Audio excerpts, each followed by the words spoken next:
తెలంగాణ ఉద్యమకారుడు, మా party senior నాయకులు పెద్ది సుదర్శన్ రెడ్డి గారు, మాజీ పార్లమెంట్ సభ్యులు అన్న యాదవ్ గారు, లింగ యాదవ్ గారు,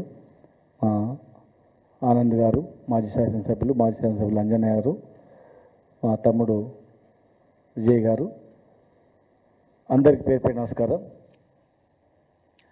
ఈరోజు కాంగ్రెస్ పార్టీ మంత్రులు, ప్రభుత్వంలో ఉన్నటువంటి మంత్రులు వాళ్ళ బాధ్యతను మర్చిపోయి వాళ్ళు గతంలో ఏ పార్టీలో ఉన్నారని కూడా మర్చిపోయి, గత ప్రభుత్వ హయాంలో ఏ హోదాలు ఉన్నారని మర్చిపోయి, రాజకీయాలకు ఒక విలువలు లేకుండా ఇష్టానుసారంగా మాట్లాడేది చాలా బాధాకరం. ఎస్ఎల్బిసి ఘటన అనేది చాలా దురదృష్టకరం. మేము రాజకీయాలు చేయట్లేదు. రాజకీయాలు చేయదలుచుకుంటే సంఘటన జరిగిన రోజే గగ్గోలు పెట్టేవాళ్ళం. సంఘటన జరిగిన రోజే అక్కడ వెళ్ళి రాజకీయం చేసేవాళ్ళం. వాళ్ళు బతకాలి, సహాయ చర్యలు చేపట్టాలి, ఇబ్బందులు కలగొద్దని ఒక్క మాట కూడా మాట్లాడకుండా 6 రోజులు సమయం పాటించడం. ఒక్క మాట మాట్లాడలేదు. వాళ్ళు ఎప్పుడైతే రాజకీయం చేసిండ్రో అప్పుడు మాట్లాడాల్సి వచ్చింది. నిన్న మేము పోయి చూసిన తర్వాత ఎంత బాధ కలిగిందంటే, ప్రభుత్వ చర్యల వల్లనే ఈరోజు అక్కడ వాళ్ళు ఒకవేళ చనిపోయి ఒక్కొక్క శవం వస్తుంది. ఇప్పుడు చనిపోతే దానికి కారణం ప్రభుత్వపై అవుతుంది. ప్రత్యక్ష సాక్ష్యాలు మేము కలిసినాం. నిన్న ఆ రోజు నైట్ డ్యూటీ చేసిన వాళ్ళని కలిసినాం. నైట్ డ్యూటీ దిగిన తర్వాత మీరు పోవద్దు, కూలుతుంది, పోవద్దు అని చెప్తే ఏం కాదు నడుస్తూనే ఉంటుంది ఇట్లా అని చెప్పి పంపిన సంఘటన పోయిన తర్వాత ప్రత్యక్షంగా కూలుతుంటే పక్కన ఉన్నటువంటి వాళ్ళు కూడా కలిసినాం. నిన్న చాలా టీవీలు కూడా, TV9 కావచ్చు, అన్ని ఛానళ్ళు కూడా ప్రత్యేకంగా వాళ్ళతో మాట్లాడేటప్పుడు వాళ్ళే ప్రత్యక్షంగా వాళ్ళు లైవ్ కూడా తీసుకున్నారు. ఈటీవీ, ABN, టీ న్యూస్ వాళ్ళందరూ కూడా. మేము సీక్రెట్గా ఏం లేదు. అక్కడ 42 మంది రాత్రి డ్యూటీ చేసి వచ్చేటప్పుడు రాత్రి కూలుతుంది, నీళ్ళు వస్తున్నాయి, శబ్దం వస్తుంది, మీరు పోవద్దు అని చెప్పి మార్నింగ్ డ్యూటీ పోయే వాళ్ళని వాళ్ళు హెచ్చరించారు. అధికారులు కూడా చెప్పారు. చెప్పిన కనీసం 10 నిమిషాలు ఆగితే కూడా బతికేవాళ్ళంట వాళ్ళు. 15 నిమిషాలు, 5-10 నిమిషాలు ఆగితే కూడా. బయటికి వచ్చిన వాళ్ళు మాకు చెప్పారు భయంకరమైన శబ్దాలు వస్తున్నాయి అని చెప్పి, నీళ్ళు వస్తున్నాయని. అయినా పంపించారు. పంపిన తర్వాత పోయి ఒక 2 మీటర్లు 3 మీటర్ల దూరంలో ఉండి శబ్దం రాగానే బయటకి ఉరికొచ్చిన వాళ్ళతో కూడా మేము మాట్లాడాం. వాళ్ళు అక్కడ పోయి ట్రైన్ దిగి డ్యూటీ దిగగానే నీళ్లు ఛాయ్ తాగుతామంటే కూడా తొందర పెట్టారు. ఒక 5-10 నిమిషాలు ఛాయ్ తాగి నీళ్ళు తాగితే కూడా అది పడిపోతుండే మేము బయట నుంచి బయట వచ్చేవాళ్ళం సార్. మేము దిగి 5 నిమిషాలు కూడా మమ్మల్ని ఉండనీయలేదు. మేము దిగి లోపలికి పోయినాం. లోపలికి పోయిన వాళ్ళు 8 మంది అక్కడనే పడిపోయినరు, అక్కడనే ఇరుక్కపోయినరు. బయట వచ్చిన వాళ్ళు మేము బయటకు వచ్చినామని. ఈ సమయం 6 రోజులైనాక కూడా 37 మంది తీయలేదు. మేము ప్రత్యక్షంగా చూసినాం. ఒక 10-15 గంపల మట్టి, పచ్చి మట్టి వచ్చింది. దీనికి ఏ విధమైన సవాలుకైనా మేము సిద్ధం. అక్కడ ప్రత్యక్షంగా సిబ్బంది కూడా ఉన్నారు. రమ్మంటే రేపు వస్తాం మేము. 6 రోజులకు మీరు 6 గంపల మట్టి తీసి సహాయ చర్యలు ఎక్కడ కూడా మీరు చేస్తున్న నామమాత్రంగా, కానీ ఆశించిన ఫలితాలు లేవు అక్కడ. ఆశించినంత ఆ బెల్ట్ మూవింగ్ బెల్ట్ మొత్తం కూడా ఆగిపోయింది. దాని మరమ్మతులు చేయలేదు. మీరు వస్తున్నారు, గెస్ట్ హౌస్లో కూర్చుంటున్నారు. గెస్ట్ హౌస్లో కూర్చున్నట్టు ఉత్తమ్ కుమార్ రెడ్డి గారిని హరీష్ రావు గారు ఇరిగేషన్ మంత్రిగా చేసినాను. మా హయాంలో 300 ఫీట్ల పైగా టన్నల్ మీద దోగిన అనుభవం ఉంది. ఇలాంటి టన్నల్ కూలిపోతే దాన్ని ఇమ్మీడియట్గా మరమ్మతులు చేసి టన్నల్ కంప్లీట్ చేసినటువంటి చరిత్ర అనుభవం నాకు ఉంది. కాళేశ్వరంలో కావచ్చు, పాలమూరు రంగారెడ్డి ప్రాజెక్టులో కావచ్చు. నా అనుభవంతో నేను చెప్తా. నేను తొందరగా చేద్దాం, లేట్ అయితే వాళ్ళు చనిపోతారు 8 మంది. నా అనుభవాన్ని పంచుకుందామంటే పక్కనే ప్రెస్ మీట్ పెట్టినాం. ప్రెస్ సాక్షిగా మేము కొట్లాడికే పోలేదు, ఎలాంటి గొడవలు చేయడానికే పోలేదు.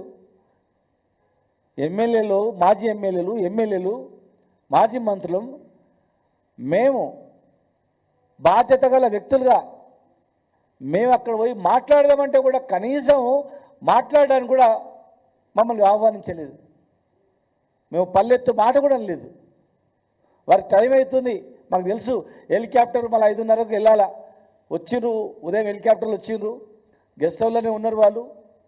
మళ్ళీ 5 గంటలకు హెలికాప్టర్ లేవాలి, చీకటి అయితే నడవదు, ముందు పోయి మాట్లాడదామని చెప్పి మేము పోయినాం. అయినా మమ్మల్ని లెక్క చేయలేదు, పిలవలేదు, మాట్లాడలేదు. మాట్లాడకపోగా ఇవాళ జూపాలి కృష్ణారావు గారు ఏమంటారంటే, ఆయన మొన్నటి వరకు మా గవర్నమెంట్లో ఉన్నాడు. ఆయన మంత్రిగా ఉన్నప్పుడు, హరీష్ రావు గారు మంత్రిగా ఉన్నప్పుడు మేము అక్కడ పోయినాం. ఆయన మాట్లాడతారు 200 మీటర్లు కూడా తవ్వలేదని. దానికి మరి దేనికైనా సిద్ధమా వారు? రాజకీయాల నుంచి వారు తప్పుకుంటారా, లేకపోతే హరీష్ రావు గారు తప్పుకుంటారా? మేమందరం తప్పుకుంటాం. మా తప్పు అయితే వారు తప్పుకోమనండి, మంత్రి పదవిని తప్పుకోమని, లేదా రాజకీయాలు మేము తప్పుకుంటాం. 12 కిలోమీటర్లు టన్నెల్ మేము తోవినాం. వారు మంత్రిగా ఉండి వారు కూడా వచ్చిండ్రు. అంటే ప్రాజెక్టుల మీద ఎంత అవగాహన ఉంది చెప్పండి వాళ్ళకు. 12 కిలోమీటర్లు అంటే 12,000 మీటర్లు. 12,000 మీటర్లు మేము తవ్వితే 12 మీటర్లు కూడా తవ్వలేదంటారు, 200 మీటర్లు కూడా తవ్వలేదని చెప్తారు. మరి 12 మీరు అన్న ప్రకారము 200 మీటర్లు కూడా తవ్వలేదన్నారు కదా. మేము 200 కాదు 12,000 మీటర్లు తవ్వినాం. దానికి మీరు సిద్ధమా? మీరు 3,300 రూపాయలు మీరు ఖర్చు చేస్తే మేము 3,900 రూపాయలు ఖర్చు చేసినాం.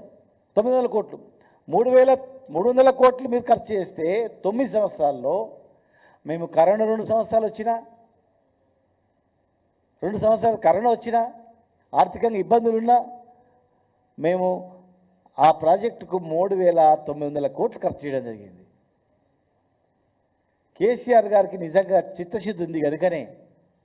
అయినా ఈ ప్రాజెక్టు మీరు తప్పు డిజైన్ చేసిండ్రు, ఇంత పెద్ద టన్నెల్ అనేది తప్పు అని ఆనాడే కేసీఆర్ గారు చెప్పారు. అయినా జానారెడ్డి గారు, మరి చాలామంది పెద్దలు, మా ప్రాంతానికి నీళ్ళు రావాలంటే ఎస్ఎల్బిసి 50% పైన కంప్లీట్ అయింది, మీరు చేయాలంటే దాన్ని కంప్లీట్ చేయడానికి 3,900 కోట్లు ఖర్చు పెట్టి హరీష్ రావు గారిని పంపించి పర్యవేక్షించి మీ పెండింగ్ ప్రాజెక్టులను రన్నింగ్ ప్రాజెక్టులు చేసి ఒకవైపు కేఎల్ఐ కావచ్చు, భీమా కావచ్చు, అవన్నీ ప్రాజెక్టులు కంప్లీట్ చేస్తూ కోయిల్ సాగర్ నుంచి మీరు ప్రారంభించినటువంటిది 2005లో ప్రారంభించినటువంటిది నత్తనడకగా నడుస్తున్నటువంటి ఆ ప్రాజెక్టుకు మీకన్నా ఎక్కువగా, మీ 9 సంవత్సరాల్లో మీరు పనిచేసిన దానికన్నా ఎక్కువగా ఖర్చు పెట్టి మేము ప్రయత్నం చేస్తే ఇవాళ మీరు ఇన్ని అబద్ధాలా?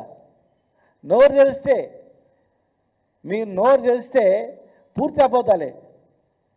ముఖ్యమంత్రి గారు కనీసం దాని మీద సమీక్ష చేయాల్సిన అవసరం ఉండే, అక్కడికి రావాల్సిన అవసరం ఉండే ప్రాజెక్టు దగ్గరికి. సొంతం జిల్లా కదా, సొంతం జిల్లాలో ఈ సంఘటన జరిగినప్పుడు ఇమ్మీడియట్గా ఆ జిల్లాకు రావాలి, పూర్తి అధికారులతో సమీక్షించాలి. ప్రధానమంత్రి గారిని కలిసినప్పుడు మొదటి అంశం వీళ్ళు ఎట్లయినా రక్షించాలి సార్ అని చెప్పి అడగాల్సిన అవసరం ఉండే. మంత్రిగా మీ బాధ్యత, మీరు ప్రతిపక్షం మాట్లాడినప్పుడు మీరు దానిలో ఏమన్నా ఉంటే మంచి చెడు ఉంటే మీరు పక్కకు పెట్టండి, మంచిని స్వీకరించాలా. మీరు కలవనియరు, మాట్లాడడానికి ఒప్పుకోరు. ఇన్ని అబద్ధాలు చెప్తే మీరు జూపల్లి గారు మంత్రిగా ఉండి వారెక్కడ వచ్చి కూడా 12,000 మీటర్లు తోయిందాన్ని కూడా లేదని చెప్తే, ఇన్ని కోట్లు ఖర్చు పెట్టిందని కూడా కాదని చెప్తే పైగా ఇన్ని అపండాలా? ఈ రకమైనటువంటి మాటల శివరాజకీయాలు ఎవరు చేస్తున్నారు? శివరాజకీయాలు మీరు చేస్తున్నారు. శివరాజకీయాలు మేము బతకాలని కోరుకున్నాం, వాళ్ళు బతకాలని మేము మా వల్ల ఆ పనులకు అభ్యంతరాలు కలుగుతాయని మేము రాలేదు. మీరు హెలికాప్టర్లో వస్తున్నారు పోతున్నారు, ఒకవేళ హెలికాప్టర్ రాకపోతే పోతలేదు మీరు. ఇదేమన్నా పాకిస్తానా లేకపోతే వేరే దేశంలో ఉందా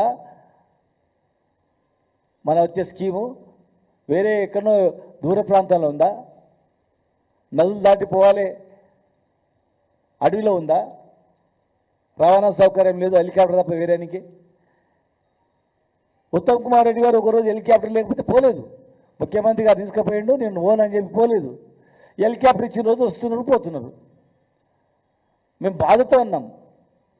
పేదవాళ్ళండి వాళ్ళు, పేద జీవులు. కాళేశ్వరంలో కూలీలు వచ్చి సంతోషంగా పనిచేసారు. కరోనాలో పోదామంటే ట్రైన్లు ఎక్కించి పంపించారు మా ప్రభుత్వం, మన నాయకుడు కేసీఆర్ గారు. తెలంగాణకు రావాలంటే సంతోషంగా వచ్చి పనిచేయడానికి సిద్ధమవుతున్నారు. వాళ్ళే స్టేట్మెంట్ ఇచ్చారు, దేశంలో ఎవరు పట్టించుకోలేదు మమ్మల్ని, తెలంగాణలో మాత్రం ఇంత బ్రహ్మాండంగా చూసుకున్నారని చెప్పేసి, పని చేసుకొని వదిలిపెట్టలేదని చెప్పి. ఎంతమంది చనిపోయినా క్లారిటీ లేదు, అసలు ఏం జరిగిందని క్లారిటీ లేదు.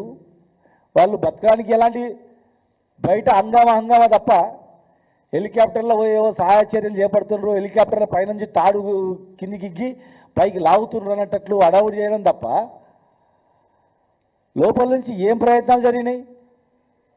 ఒక లారీ మట్టి కూడా రాలేదు. మట్టిలో బురదలో ఇరుక్కుపోయిన వాళ్ళు ఒక బురద తీయలేదు, 10 కప్పల బురద కూడా.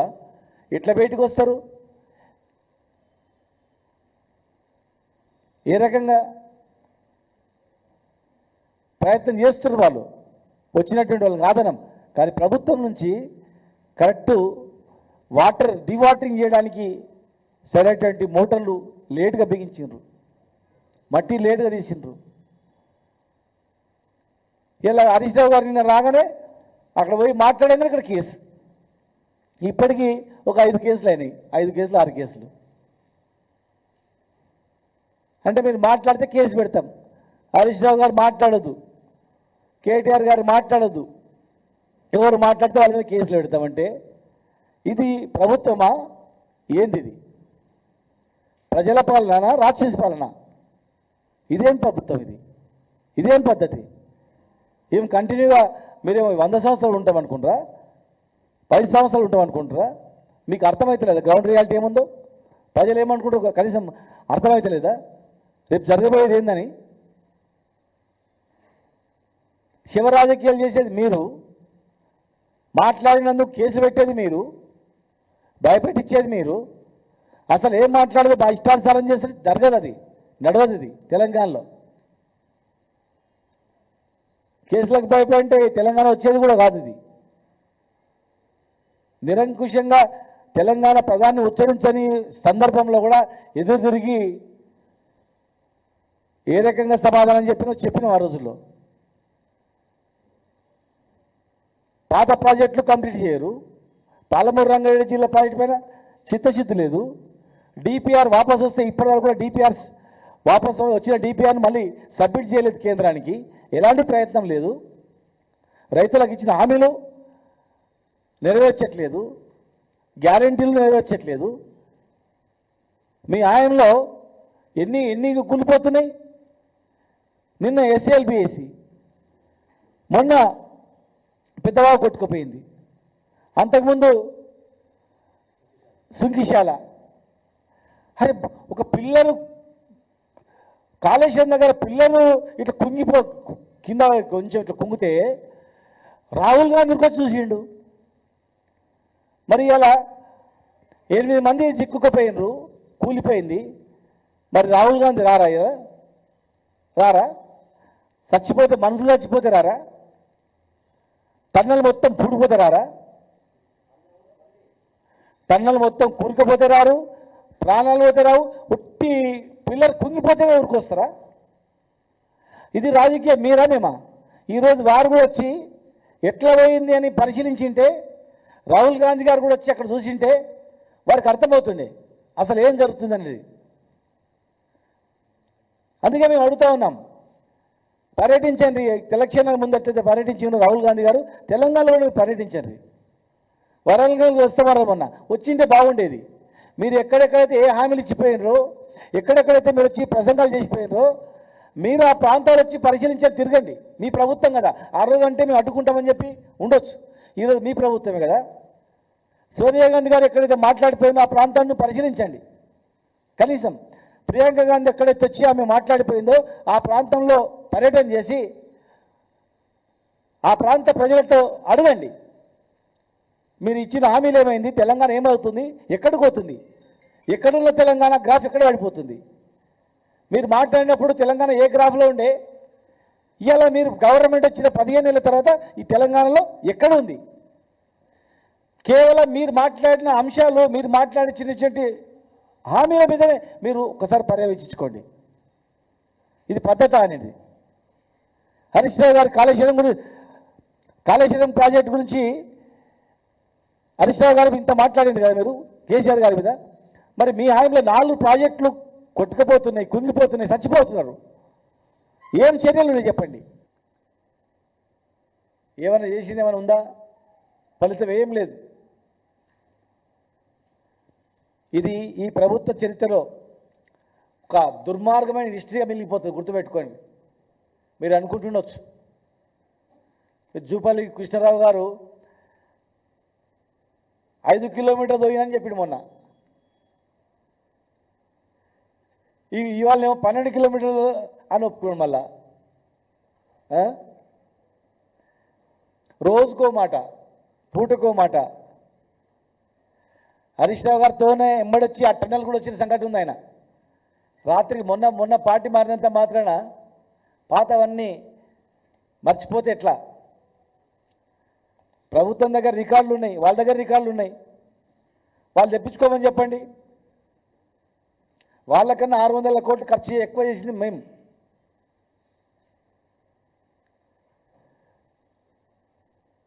కేసీఆర్ గారు ఆ రోజే ఇవన్నీ గ్రహించే అసెంబ్లీ సాక్షిగా చెప్పిండు.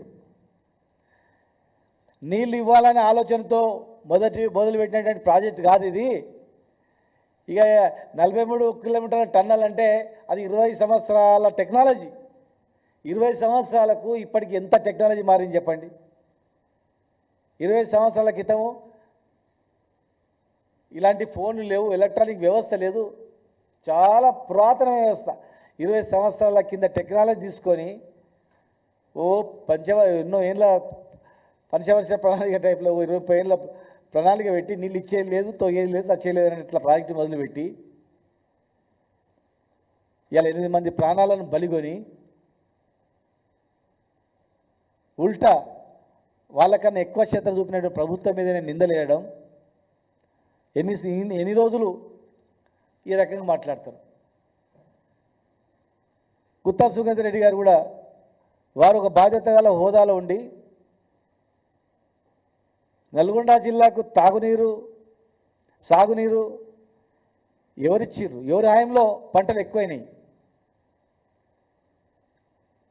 వారు కూడా ఇష్టానుసారంగా మాట్లాడుతూ ఉన్నారు. హోదాకు తగ్గట్లు వారు కూడా మాట్లాడట్లేదు. రివ్యూలు బంద్ అయినాయంట. రివ్యూలు బంద్ అయితే అన్ని వేల కోట్లు ఎట్లా ఖర్చు చేస్తారు? వారు కూడా ఆత్మవిమర్శ చేసుకోవాలా.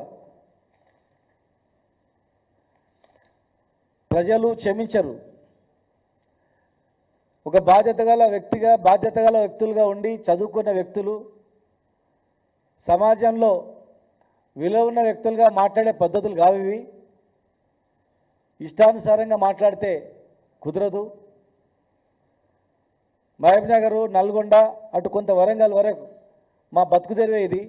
ఈ ప్రాజెక్టు మీ హాయంలో 1,50,000 కోట్లు అప్పు తెచ్చి ఒక్క ప్రాజెక్టు పేరు చెప్పండి మీ హాయంలో, ప్రజలు గుర్తుండేది. ఇది చేసినామని, ఈ ప్రాజెక్టు చేసినాం అని చెప్పి.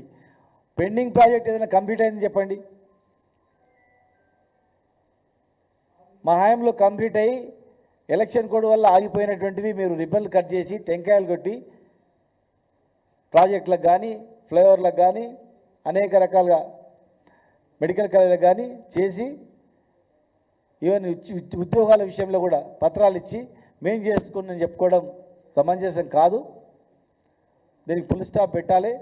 మీరు ఏం చేస్తారో తెలియదు. వాళ్ళ ప్రాణాలు మీరు కాపాడాలి. వాళ్ళకి ఏదైనా జరిగితే మీదే బాధ్యత. మేము చివరిగా చెప్తా ఉన్నాం, మీరు కరెక్ట్ అయితే ఆ 42 మంది రాత్రి డ్యూటీ చేసిన సిబ్బందిని, వాళ్ళు వద్దన్న ఉదయం పోయే సిబ్బందిని, ప్రత్యక్షంగా అక్కడ జరిగినప్పుడు ఉన్నటువంటి సిబ్బందిని మీడియా సమక్షంలో వాళ్ళు ఇన్ని సంవత్సరాల 15 నెలల కాలంలో వాళ్ళు పడ్డ కష్టాలేంటి ప్రజల సమక్షంలో లేదా హైదరాబాద్ తీసుకొచ్చి ఒక వేదిక ఎక్కడైనా సరే వాళ్ళ సమక్షంలో మీరు చర్చించండి. వాళ్ళే చెప్తారు దీనికి కారకులు ఎవరు. ఒకవేళ మమ్మల్ని విలాడానికి ఇష్టం లేకపోతే మీడియా సమక్షంలో వాళ్ళందరినీ కూర్చోబెట్టి ఒక్కొక్కరిని మీరు అడగండి, మేము చెప్పిన దానిలో ఏదైనా తప్పు ఉందా అనేది. లేదు ప్రశ్నించడమే తప్పు, మీరు మాట్లాడమే తప్పు, ఎవరు మాట్లాడకండి అని ఒక రూలింగ్ తీసుకురండి, ఒక చట్టం తీసుకురండి. మీరు మాట్లాడితే బిడ్డ మీ మీద రాజద్రోహం కేసు పెడతామని. ఎందుకంటే మేము తెలంగాణ గురించి మాట్లాడినప్పుడు మా పైన హ్యాబిట్స్లో అక్కడక్కడ దేశద్రోహం కేసు పెట్టారు. తెలంగాణ గురించి ఎవరు మాట్లాడదు, తెలంగాణ ఉద్యమంలో పాల్గొంటే దేశద్రోహం అని. అట్లా మీరు ఈ ప్రభుత్వం మీద ఏదైనా మాట్లాడితే దేశద్రోహం రాజద్రోహం అవుతుంది అని ఒక చట్టం తీసుకురండి. ఎవడం మాట్లాడడం. ప్రజలు మీకు ఇచ్చిన అధికారం ఎన్ని రోజులు ఉంటుందో చూస్తాం, అన్ని రోజులు మీరు పనిచేయండి. అంతేగాని ఇష్టానుసారంగా వ్యవహరిస్తే మాత్రం ప్రజలే తిరగబడతారనే సంగతి మీరు మర్చిపోవద్దని చెప్పని మీ ద్వారా తెలియజేస్తున్నాను.